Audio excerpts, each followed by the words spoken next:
and welcome to Congo Community Spotlight, where today we have great news from our favorite guest. Welcome, future Mayor Velda Potter. Jones Potter. Say it wrong every time. Welcome. Thank you. All Good right. to see you. Tell us. Jump right in. Well, the Veteran Services Organization gave me an endorsement this past weekend. Yes. They endorsed my candidacy at their conference on Saturday that was held at the Route 9 Library. Okay. And I'm just so thrilled and excited to have their endorsement. I want to thank Joe Walls, who is the leader of that organization, and all of its members and affiliates for their vote of confidence. Yes. They are an outstanding organization that have been working on behalf of veterans to really try and address and help veterans with a myriad of issues that they face. Yes, and it's very important. I have a friend who's a veteran who recently was released, and I don't know, he ended up putting in extra work time or something and was able to get out early and had no place to be because they couldn't get a social security card, couldn't get his birth, couldn't get anything. And because of the veteran support group, he was able to find housing and so many wonderful things. So we really have to thank organizations like that and realize they are a major asset. They really are. And you know, it's a population that unless you have a relative or somebody close to you who experiences it, it's a population that we tend to forget about. Yeah. And they've given so much of themselves, many cases their lives. Exactly, yes. And even when they come home, they have so much as a result of that experience, the trauma that they've gone through, and the sacrifice that their families have made in them being away. And then when they come home into a family and they bring the trauma that they experienced back into their family. So it really is an important population of our community that we have got to embrace and recognize the kind of challenges that they have. The other thing that people may not realize is that oftentimes our criminal justice system, our prisons, are heavily populated with people who are veterans. Yes. Because when they come home and they have the post-traumatic stress that they're dealing with and trying to acclimate back in the community, and as you said, lack of housing, unable to really find a job or maybe even hold a job. Right. And they end up in the criminal justice system. And then that creates a whole nother level of trauma. Yes. To them. Yes. And they it's come discouragement. out. I find that, in experiencing, so as you're saying, it's something that I would have never thought of, but here I am. Yes. I have a friend, and this is what happened. And you're all excited for an early release from prison, and then you get an early release, and there's like, oh, well, we weren't expecting you. Somebody had to know what was going on, but then, so it was a very long time, and as you said, family members, everybody kind of chipping in for stinky hotels and motels and bad environment and all of those kind of things that actually took place. So the Veterans Administration Support Group was just a godsend, honestly, for encouragement and hope and everything, just to, because I think, I could see the person start to get a little down, because it's like, darn, all of this is happening, everybody's sacrificing, we all got to keep trying to come out of pocket to do this, and it wasn't expected, and you just feel uncomfortable for that person because you know how much it is, and then so to have the organization step in and help find housing, and then there's different levels of housing. So depending on what's going on,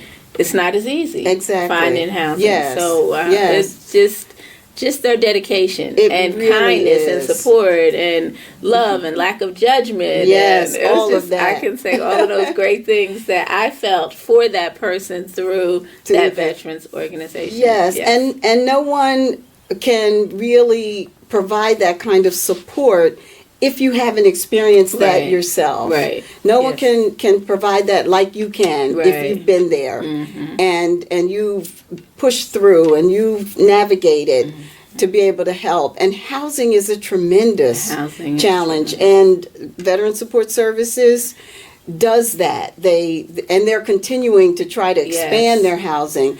I'm looking forward to supporting that. Yes. Because we've got to help. It's important that housing, just helping them get little pieces of furniture to feel like home. And so working with different companies, and it was just amazing to see how little things were transformed. So things that, don't seem like a big deal are a really big deal when you just don't have it. Right. And it also puts a spotlight on the veterans' challenges, but also because so many of our veterans end up in the criminal justice system, it also puts a spotlight on the criminal justice system and the need for more rehabilitation while people are there. And almost just a reinvention, a reimagining of what that system needs to be. And provide for people who enter the system so when they can come out and be successful. And can be successful. And just be, and feel like a great part of our community. I can say that it was shocking for me to see how the criminal justice system kind of said, oh, well, this man has nowhere to sleep.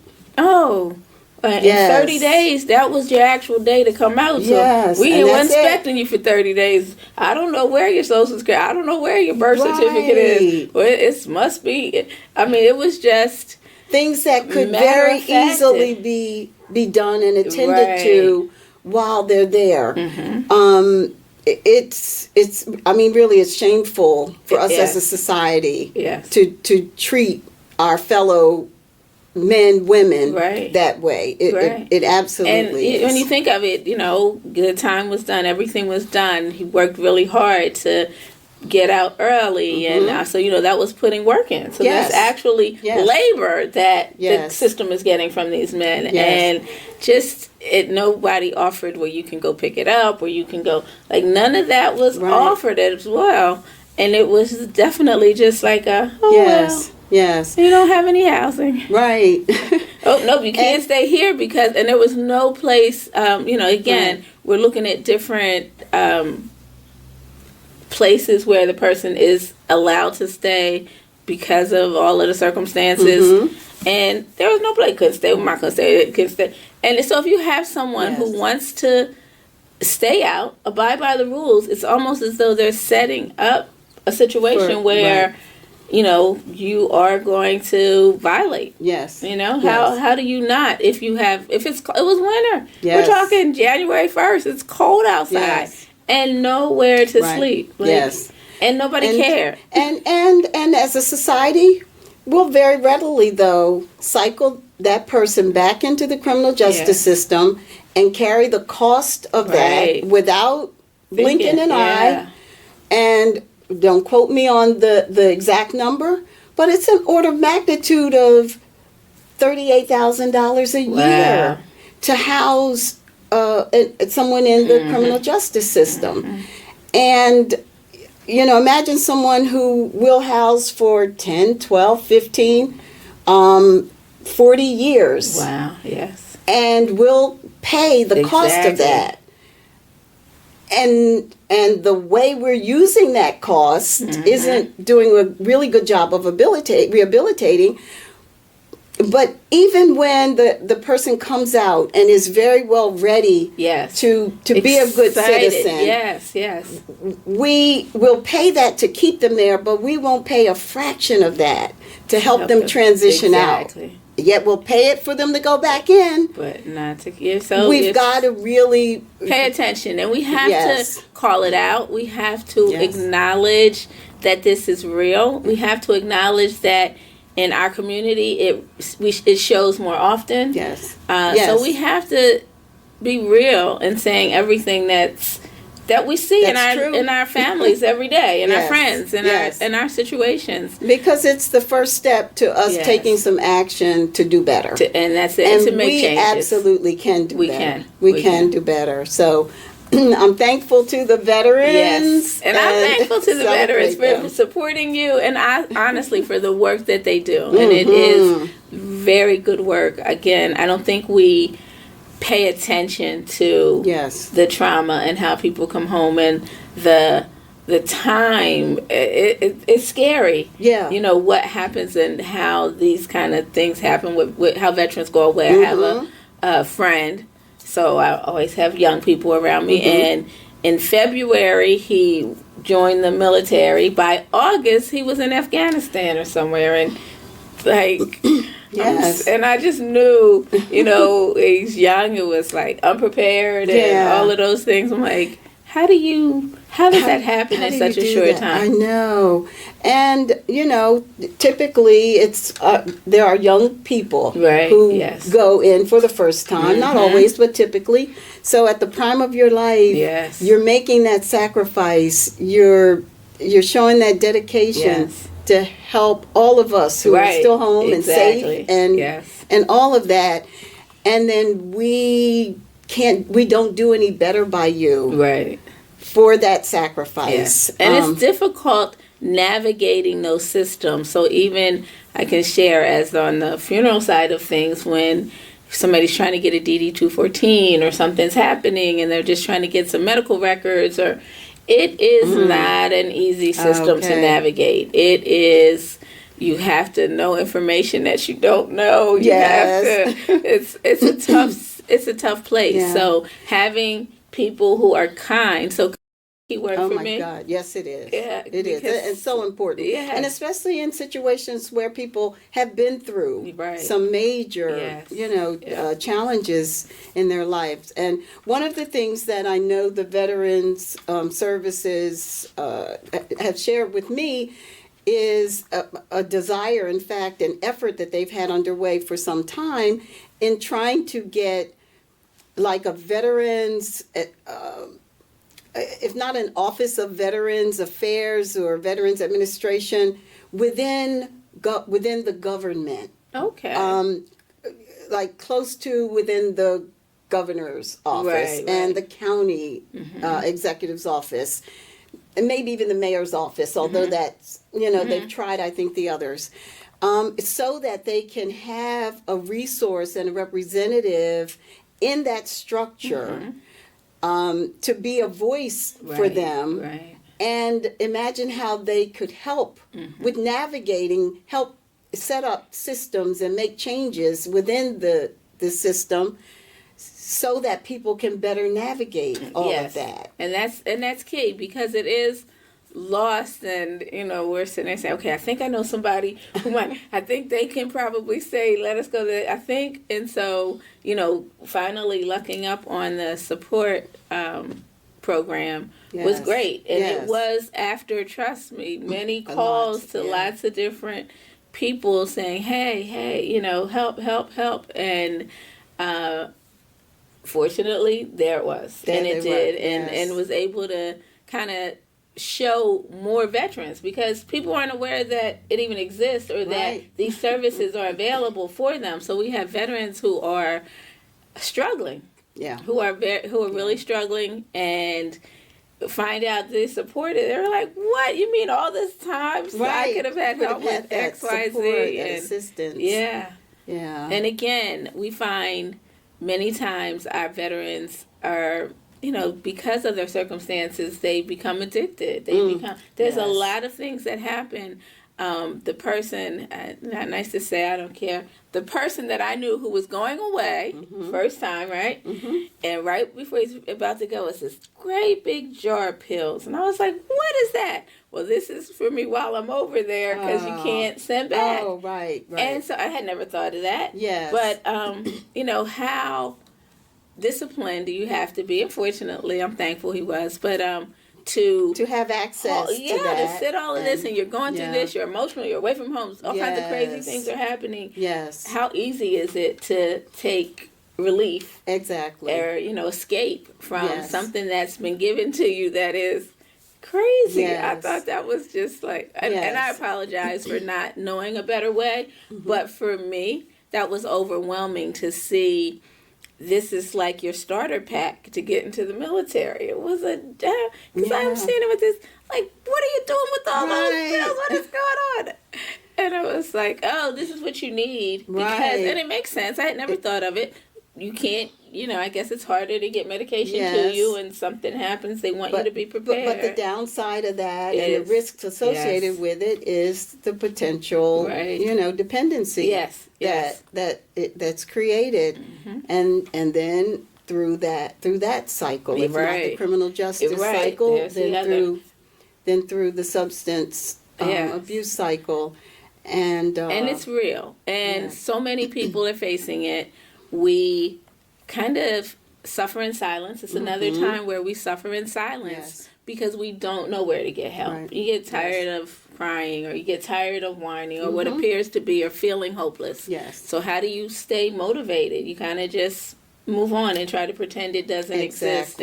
And fortunately, you know, we need to spotlight, we need to highlight, we need to advocate for these types of organizations and make sure that people are aware of how to get to them and you know that they are there and they are there to help us. So very important. We are really excited that they thought enough of you, because again, these are great people.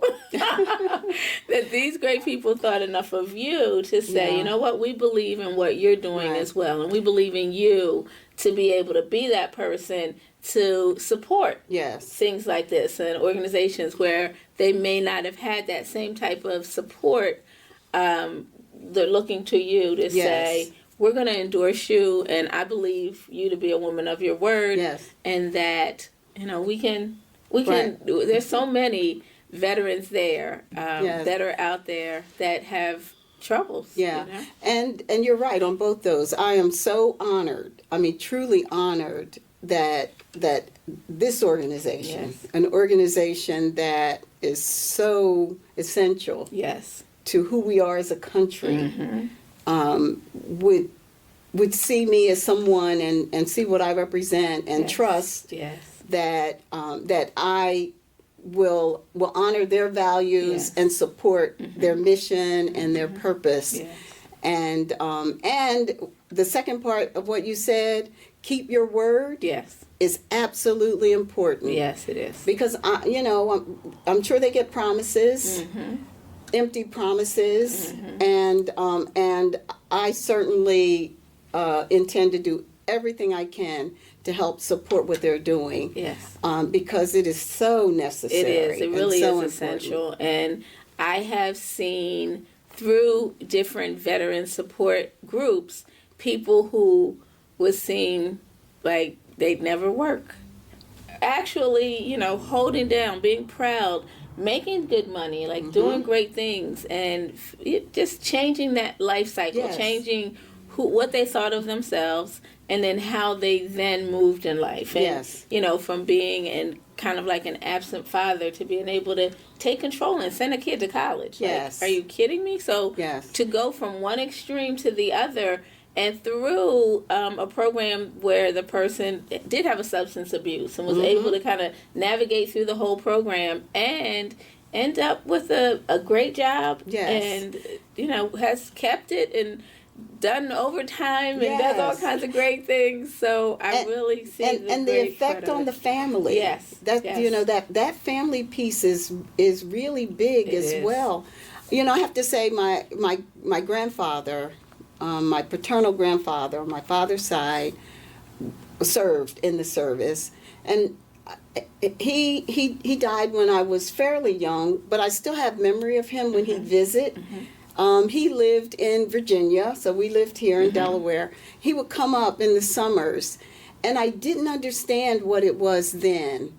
But he'd stand on our front steps, and we lived in Riverside. He'd stand on the front steps, and he'd be almost talking to himself. Yeah. And engaging with somebody who wasn't there. And I didn't understand the source of that and what was going on with him until much later in life.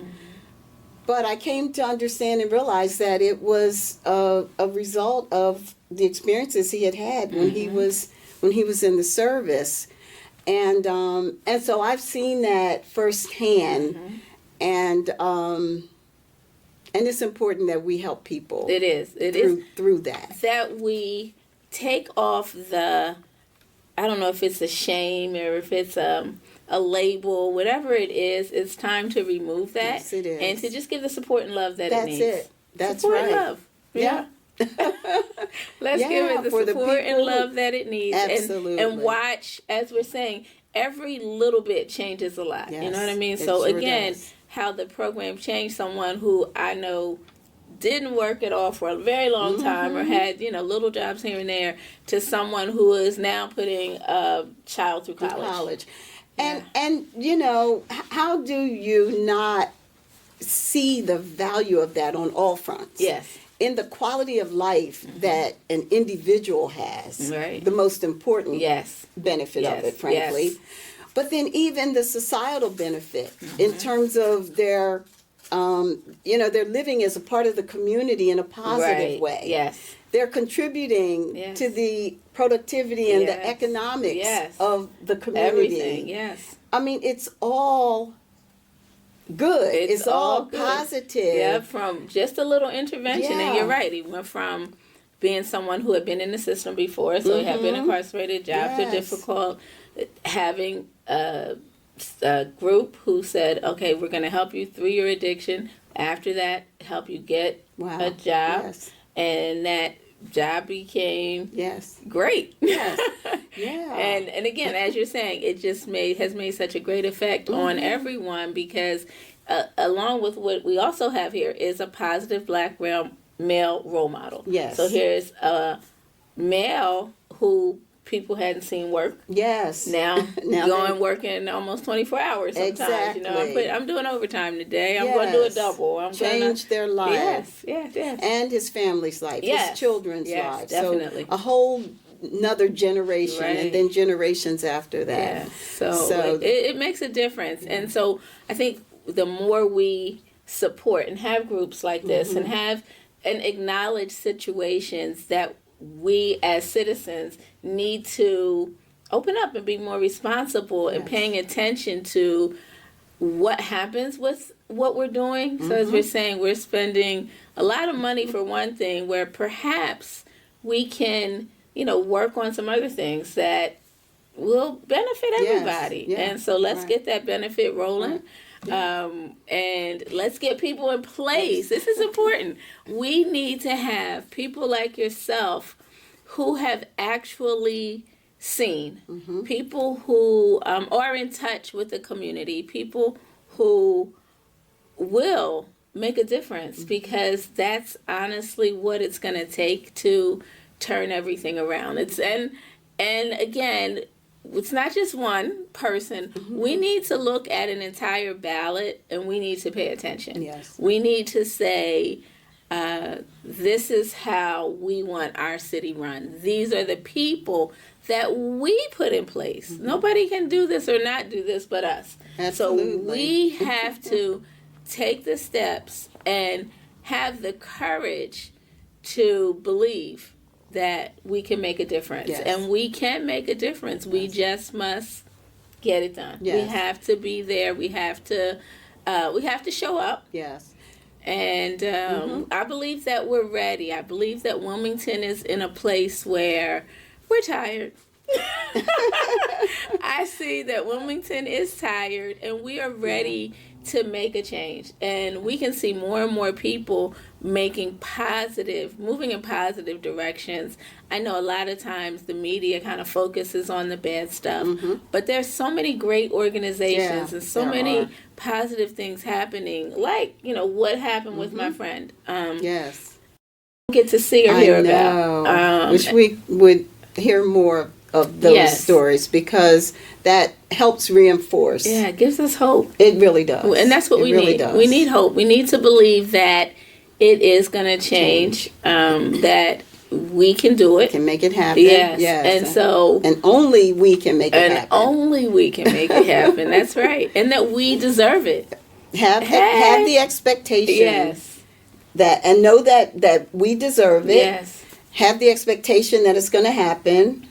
Take your action to vote for those people who, as you listen and question and understand, you believe are those people who are going to make it happen. Right. It being what you want. Yes. In the community, and then hold them accountable. And I say that to say, sometimes we just know a name, and so we just kind of go with the name. Take some time to find out the content of the character of that person. Watch what they're doing. See what happens.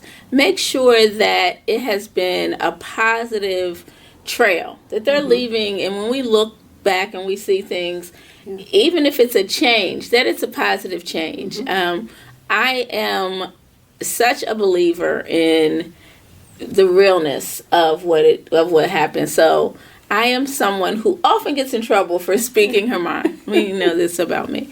I have very strong convictions about supporting what's right. And we know right from wrong. And we feel it in our spirit. Yes, our spirit is strong. Yes. And if we see something that we know is out of order, before somebody tells us, spirit says that's out of order. Yes. You're so right. We have to pay attention to that. And I say that too with the support that we give to the people that we're going to elect, and the access that we will have to these people, and then the accountability. Yeah. So I want you to know, as I say everything, I will be her worst enemy if she cannot follow through. Don't say, I'm sorry I ever saw Kim. Right. But I don't believe that will happen. I honestly don't, or I would not be here. Right. Because I do, I am really, it's really important to me to have substance. Right. We know that's how I eat, that's how I live. Right. It's important to have people where you've seen the character, where we know the intelligence, where we know the changes that can happen because of your creativity, because of your commitment, because it's not just because you wear my favorite color. Right. It really is because I listen and I pay attention and I watch and I'm like, oh wow, that's so cool. You come up with ways of making things better. You're concerned about making things better, and I believe that wholeheartedly. And and I expect us all to be really excited with the changes that will happen with you as mayor. I really do. And I know one person can't do everything. So again, it is up to us to pay attention to everything that's happening within the city, from the schools. It's, I'm going to say it out loud again. Here I go. I actually live in Hockessin, so they built a beautiful school in Hockessin a few years back, Cook Elementary, vibrant, cute, beautiful, everything there that you would want for your child. And when we compare what's there, what was given there, to what we have in the city, it's no comparison. No. The colors that are, every single part of it is different. Yes. And why is it different? And how long are we going to allow those differences to continue to happen? Yes. So when are we going to care enough about these children that are our children to say, hey, we got to call it out, and it's uncomfortable, and people but it's feel necessary. uncomfortable. Yeah, but it is necessary. It is so necessary, because until we decide that it is not okay, that in fact it is unacceptable. Totally. And until we give voice to that and collectively raise our voice and demand differently. Yes. Demand better. Yes. It won't happen. It will not happen. But if we do that, it can and it will happen. And it will happen because people will know, oh, we can't pull the wool over their eyes anymore. Exactly. That's right. And again, a little thing as the color of paint makes a big difference in how energetic and how optimistic a child feels in their environment. And so watching that, I mean, fortunately, that's where I was. I was able to take my kids or grandkids, or at that point, my grandkids and little cousin, to the school. I can share that one of my students went from below reading average to top, went through 6 levels within 6 months because of the dedication at the school. And I just want us children to be have that committed to changing and to putting in what we need to do to make it happen. And I think we can. I think we're ready. I really think society is ready. I believe so. And I hope so, and I pray so. Yes. Because, and I know this is a topic for another day, probably, for sure, because it's a big topic. But just to kind of bring what you're saying into really clear focus, the report card on the City of Wilmington elementary schools is horrific. It is. It's so sad. The schools that children from the City of Wilmington attend, the performance level of third graders in reading and math are at the highest 7% proficiency, down as low as 4.5% proficiency. Yes. What that means is only on average 5% of the third graders are reading and doing math at a third grade level. Yep. That means 95% are failing in their ability to read and do math at the level they should be. That is unacceptable. Totally unacceptable, especially when we pay attention to what these children are still capable of doing. Because guess what? They can still get on their computer, they can still get on their tablet, they can still navigate anything that they're actually taught. Yes. And so what that kind of means is that no one's put that effort into making certain that they meet those requirements. Exactly. And what are we going to do about it? Right. What are we doing to change these futures and change our future? Because this is our future. It is. This is our future. Because at that point, the path that they're on is not a path of success in life. It just isn't. Young people, children begin to become much more aware of their social setting and acceptance or not acceptance. And surely if they're not reading and able to respond in class, they're going to shut down or they're going to start to act out. And that just then begins the cycle of less and less performance. And I don't see children being retained at a 95% rate. No. So they get pushed through.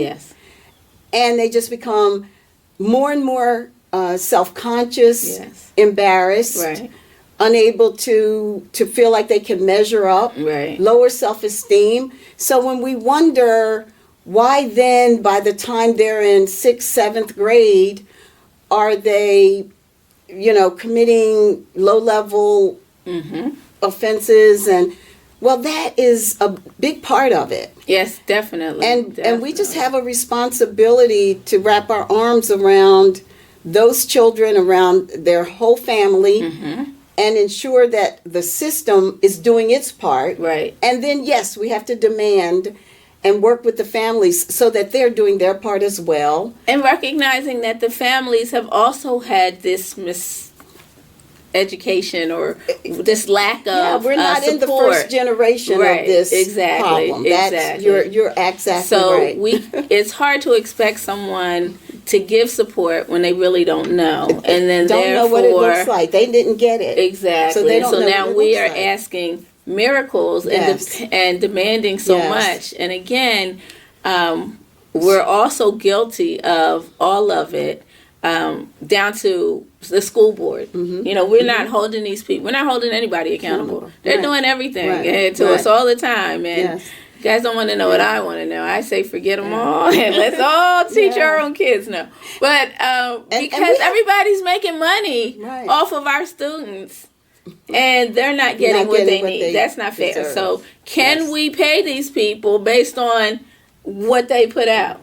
You know, how do we do that? Because then I think we're going to start to see some differences in what happens. I don't think that there has to be accountability. If we're talking about accountability, how do we get accountability? And I'm not speaking of teachers, because I know teachers are putting it in, so I apologize if you think I'm speaking of teachers. I'm really talking about the upper level people, more so than the teachers. I think where the decisions are made about how the whole system runs. At the Department of Education level. You know, that department reports to the governor. So at that level, at the administrative level, is where the decisions about how that structure is going to operate, how the curriculums are going to work, how the resources are going to be allocated, and how you pay attention. I can say I know firsthand that there's so much that slips through. There's so much that doesn't happen. The concern, we get so concerned with the politics guidelines, the system, that we forget that it's a child that's involved here. You know, so we're talking about, well, you have to have these 7 papers, and if you can't find these 7 papers, you can't, like, how do we fix situations where, like myself, you have a grandparent who has an absent kid or something. Mine isn't, but if in those situations, you cannot move forward because you don't have what it takes to be able to get a child moving. So and I understand the guidelines are in place for security. There has to be a way to navigate in situations so that the children come out on top. Because too often the children are the ones that are hurt in every one of these situations.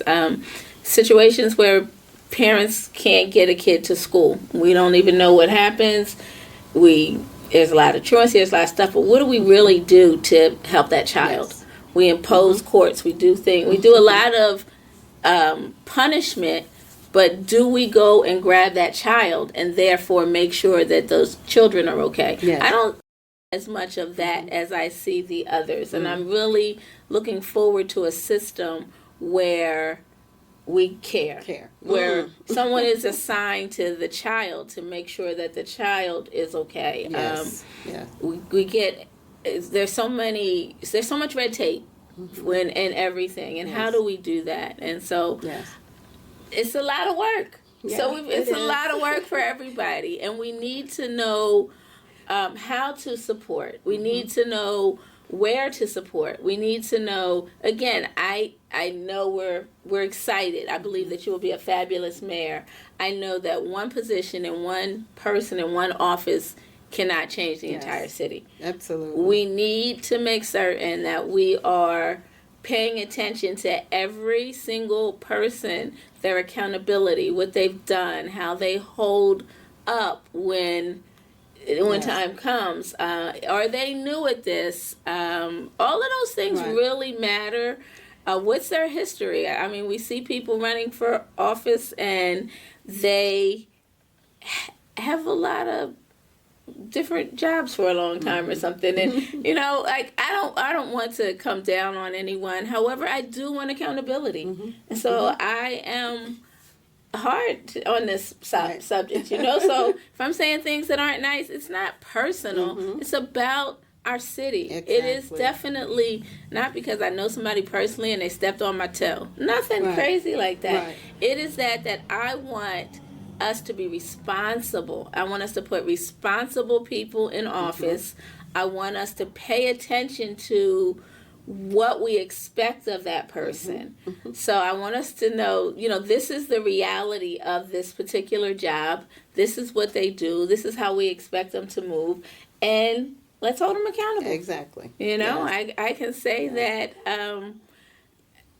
and we've seen you. Yeah. You have a history. You have a positive history of changing, of making a difference. And we hear so many great things that I say all the naysayers are crazy.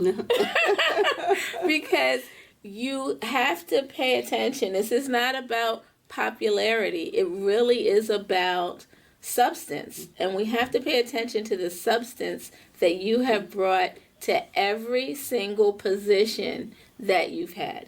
So your track record speaks so strongly to who you are. And I think that we have to take advantage of that. We should be excited for the opportunity to have someone with your commitment level, with your brain, with your education. There are lots of components, and you have so many great components that together create this great opportunity for the city of Wilmington. And I just pray that everyone pays attention as we look at the components. I will go ahead and say, we got my brother running as well. And I can say it's so cool to watch him evolve. He has definitely come from, it also still, he says it all the time, my little brother. However, to be this person who will stand up for the city. So again, we can hold him accountable. He definitely needs support, so he needs, other people there. Because, again, no one person is going to do this. It's going to be a team effort. It's going to be a team effort. Sure. And so pay attention. And pay attention to everything. And know we can make a difference. Right. We can do this. We'll make the difference. Yes. When you say we, talking about all the people of Wilmington. All the people of Wilmington make the difference. Going out and doing it. But people like myself, who if you're not in the committee, you work in the city. I work in the city. Yes. So what happens in the city is important to me. I have family in the city. Yes. I grew up here watching the neighborhoods transform. We recently saw a young lady who grew up on the block with my grandmother, and I thought back, wow, we used to sit on Sherman Street outside at night and just joke and have a good time. We were really a family block. I don't know what that is, but everybody knew everybody, over there. Everybody knows everybody's business. But it was fun. You ate everybody else's food or didn't like so-and-so's potatoes. Don't eat her. But it was fun. We enjoyed each other, and we enjoyed our city. It was a real community. And we felt safe and comfortable with every single part of what happens. And so, right there in the east side on 5th and Sherman, I would feel great just sitting out on the stoop, wiping it off or doing whatever had to happen. Coming out, sweeping everything that we've always done. And getting up early, coming out, like whatever it was safe and it was community. And I feel that we can do that again. It's going to take work. It's going to take determination. It's going to take all of us caring about each other. We weren't just nosy back then. We were nosy. We sat out there, from a place of care. And so it was so delightful to see this young lady who had not seen me in years say hi and tell me who she was. And then it was all positive energy and positive memories. Even though you hadn't seen each other, you had that community, that sense of belonging one to the other. And just together. Comfort. You know, it was home. It was very comfortable. Just knowing her mother, her dad, everybody all together. And that's what Wilmington has always been. It's that place of refuge where people just have always felt very much at home. Very comfortable with neighbors. So small, not a big city, so small that you knew people in your community, and we're still that small, so that part hasn't changed, And yet the dynamic of community and sense of belonging, sense of pride, having these community and family values that we all understood, even if it wasn't stated. Right. Sweeping the stoop when you got out in the morning and wiping, cleaning, everybody. Was just part of what that's happened. what you did. Yeah. The street lights come on. Yes, come on home. It is clear. You don't see any kids out because you had to come home. Understand when the street lights come on, you see people running back home, and yes, we gotta so get there. There were just some values and some norms about and within the community that we all understood and we all lived by, and we held each other. Yes, and we worked. Well. I tease often about it, but. Again, we grew up, our first house for myself was on 6th and Harrison. And my mother felt comfortable enough with her neighbors as she worked that somebody was going to take care of me. You know, she had the job and she had maybe another job or something happening. And, the lady next door, she could just, it was safe to take me to the lady next door. And the lady next door felt, and I don't know if it was an obligation, but just, it was a joy to be able to help her neighbor as she was able to go to work. Right. So it wasn't, I guess we kind of lived unselfishly. Yes. That's a good way to put it. For us, it was the Lewises who lived next door to us, and Miss Reba. Okay. And I want to say there were maybe 6 children there, so they had a large family. And likewise, we just knew that was a place where if we needed something, we knew she was there. We knew they were there. Yes. And we can have that sense of community again. And it's just going to take us knowing that we're worth everything that they're putting into every place else. So right now, I feel that the city of Wilmington is great. We're seeing a lot of great improvements in certain areas of the city, but we want to see those improvements everywhere in the city. I need to know that the city feels just as strongly about Sherman Street as they do as the riverfront. I just need to know that we matter too. Yes. And so I think that the trash cans outside, little things that make a big difference in what we can do to change our city or to revive. I think it's a revitalization more so than a total change or transformation because it was there before.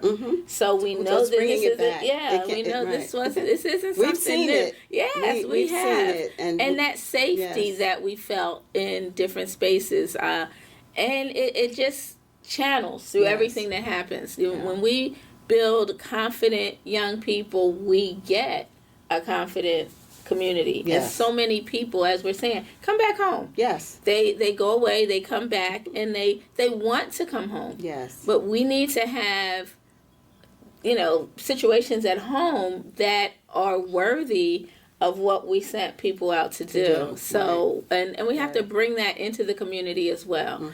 So, and make it available for people like us to work and to be there. So many times if we look around our community and we watch construction workers, we don't see a lot of us coming into it's not a lot of people who look like you. We see a lot of other people coming in, and that's great, but there always was before. And again, when it's the people who are like us, sometimes they haven't had the same opportunities to get certified. What do we do to make certain that these people meet the requirements? We need to do things to make sure that we're taking action, not to take advantage, not to just, Mr. Bob can come put this together. I had a cousin who's passed. I can say his name now since he's not here. I guess Diddles could do anything in the world and put anything together. Or, we could count on him. But just how much better would his life have been had he been able to get certified in some of the with some of the talents that he had? Because he had the talent. He had the talent. Right. He just needed to have help. Right. In getting the certifications, getting the skills getting the skills verified, Right, getting the yes. skills honored, meeting those pay grades that other people are able to come into the community. Prerequisites Yes, that would then allow him to elevate his life, and who his, knows else, you know, exactly. family, who knows what happens because of that, you know. Exactly. And he ended up drinking, so you know he's probably you know, and we all know somebody like this, whether we're gonna say it or not. Yes. I can just buy them a beer or two, Yes. you know. Well, Right. let's not buy them a beer or two. Right. Let's do what we can to make Right. their life, and then maybe their kids or Yes. whoever. Let's treat everyone with the respect and dignity that Yep. they deserve as we build our community. Yes. So let's do all that we can to make that happen. Yes. Yeah. And it really, you know, we always at the top. It really does start at the top sometimes, you know, because we got to get all of those requirements. We've got to get those people who care. Right. And who are accessible, and who, you know, so much of what you represent are right there for us to just enjoy. Right. Yeah. Yeah. You know, we will do things because nothing is going to just sit stagnant. Right. So something is going to happen. The question is, what are those things that are going to happen? Right. And are they things that we're going to intentionally do to try and create the kind of community, the kind of access, the kind of unity that we want for our city and for people who live here. And if we don't intentionally do those things, then we're just going to end up with, you know, whatever happens to come out of the bag. That's it. And we can't afford that. At all. We really need to imagine how we want our community to be, how we want people to be engaged and to be able to participate, how that's going to lift every area of our city. And then go about taking the very intentional steps to try and make that happen. And that's what I'm excited about. Yes, I am and as looking well. forward to. I am as well. And I see the community more and more tired. And wanting for that. And that just gives me that much more confirmation and motivation about it. Because I know it can happen. It can happen. And we have to recognize, can't do the same thing and expect something different. So, you know what that's a definition of. So let's make a change and let's get someone different who will have the motivation, who will have the determination. I believe that she's going to prove everything that she says. She doesn't seem like a quitter to me. She seems like somebody saying, "Oh, you think I can?" Yeah, that's right. I once said I don't go away easy. That's so, it. You know, once I should ask like my siblings, they will tell you I'd call home from college and they'd be home.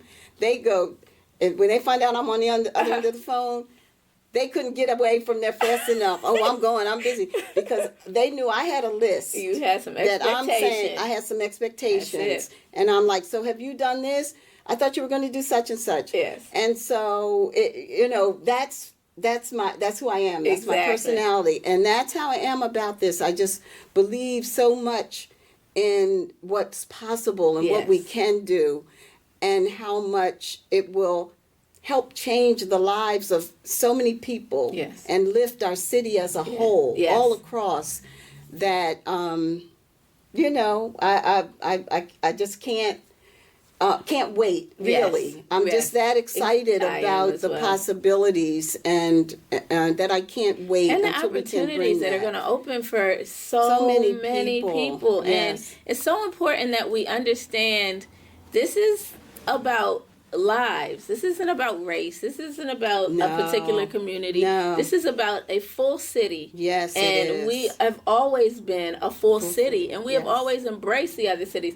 The entire community has always supported St. Anthony's when everything comes. We've all gone to the flower market. We've all gone to, so our community is there. Yes. Our community is As there. And so, collectively. yes. And so I want everyone to know that as I speak, it really is about content of character. Yes. Yes. And standing for what you believe. And that's what I Yes. want everybody to do. So I know everybody's frustrated or want something different. And I want you to stand up and Yes. say, you know, Yes. what it is that you need, because until you say it, nobody knows it. Right. So no more suffering in silence. We're all going to be loud. Yeah. And we're all going to get changes done. And that's a good thing. Yes. It is, because we get excited about making it happen. everything. So bus schedules. I mean, I want everything, because the bus stops when you know people are still working. Hey, let's try and see what we can do to enhance those kind of things, because we are putting a hardship on someone who we expect to, be a part of the community, but the bus stops at 10 and they work a midnight shift. Well, how does that happen? Sunday, are we going to stop the city? Because if the bus doesn't go certain places on Sunday at certain times, how are these people supposed to get to work if you know they're on the bus route? So I have a lot of expectations. Yes, okay. But I thank you so much. Thank and again, you. we are honoring your support. We are thanking and honoring the veterans. Yes. And this has been some fun conversation with Community Spotlight. And again, can you give them your website or how to get in touch with you for questions? Yes, if you have questions or just want to know more about what's going on with us with the campaign, it's veldaformayor.com. And you can reach us. And financial support. Financial support is always needed. So how do we support you financially? You can do that right on the website as well. Okay. And there are several options. Okay.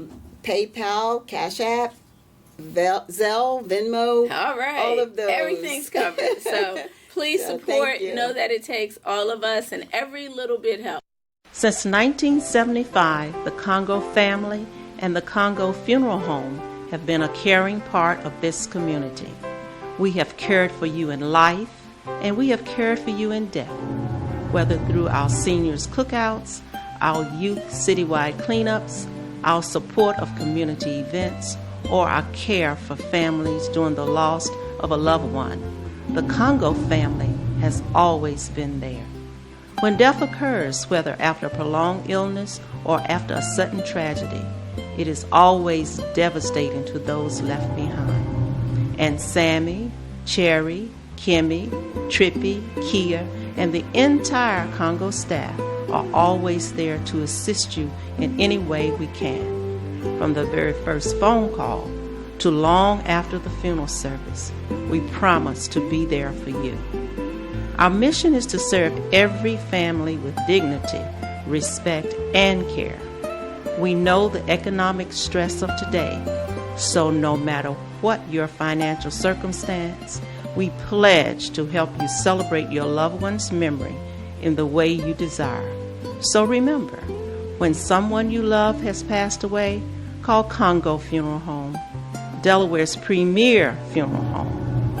Visit us at our website at www.congofuneralhome.com or call us at 302-652-8887.